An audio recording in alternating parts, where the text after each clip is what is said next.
മുസ്ലിം ലീഗിൻ്റെ സമ്മർദ്ദം ഉണ്ടായിരുന്നു. മുസ്ലിം ലീഗ് അടുത്ത സ്റ്റേജിൽ ഒരു കൈ കൂടി കയറി കളിച്ചു.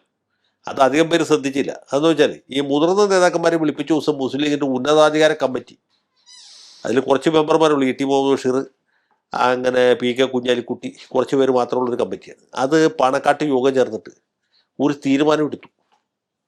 ആ എടുത്ത തീരുമാനം എന്താണെന്ന് അവർ പുറത്ത് പറഞ്ഞില്ല. അധികം പേര് ശ്രദ്ധിച്ചില്ല, കാരണം ഇതിങ്ങനെ വലിഞ്ഞു മുറിഞ്ഞ് നിൽക്കുന്ന സമയം.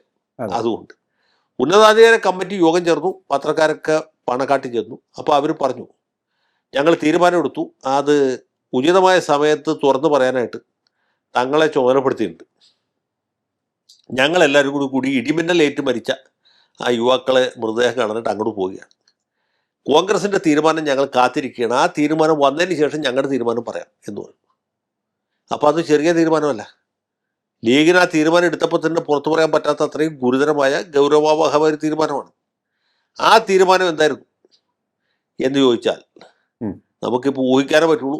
ആ ഊഹം തെറ്റാൻ സാധ്യതയില്ല. കാരണം എന്താ വെച്ചാൽ അവരെടുത്ത തീരുമാനം, നിയമസഭാംഗമല്ലാത്ത ഒരാളെ കേരളത്തിൽ മുഖ്യമന്ത്രിയാക്കുന്നതിനോട് ലീഗിന് യോജിപ്പില്ല.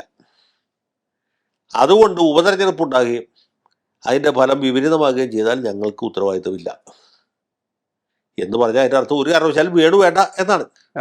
അപ്പോൾ ഹൈക്കമാൻഡ് തീരുമാനം വന്നാൽ ഇവർ ഈ തീരുമാനം പുറത്തു പറയും. അപ്പോൾ മുന്നണി മൊത്തം ശിഥിലമാകും.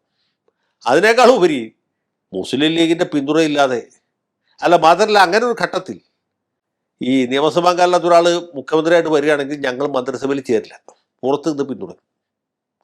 ഈ വന്ന ആൾ ഉപതെരഞ്ഞെടുപ്പ് ജയിച്ച് ആ നിയമസഭാംഗമായതിനു ശേഷമേ ലീഗ് മന്ത്രിസഭയിൽ ചേരൂ എന്ന രീതിയിലുള്ള ഒരു തീരുമാനമാണ്, കടുത്ത തീരുമാനമാണ് ലീഗ് എടുത്തത്. അതുകൊണ്ടാണ് ഇത് പുറത്ത് പറയാൻ. അവർ അവിടെ നിന്ന് വന്നതിന് ശേഷം ഞങ്ങളുടെ തീരുമാനം പറയാന്ന് പറഞ്ഞ് ഈ ചീട്ടുകളിൽ കണ്ടില്ലേ, കളിക്കാരെ ചീട്ടിങ്ങനെ നെഞ്ചോട് ചേർത്ത് പിടിക്കും, അതുപോലത്തെ ഒരു പിടുത്തം പിടിച്ച്. അപ്പോൾ ഇത് മനസ്സിലാകേണ്ട ആളുകൾക്ക് മനസ്സിലായി ഇവരെന്താണ് തീരുമാനിച്ചത്, എന്താണ് തീരുമാനിക്കാൻ പോണത് എന്നുള്ളത്.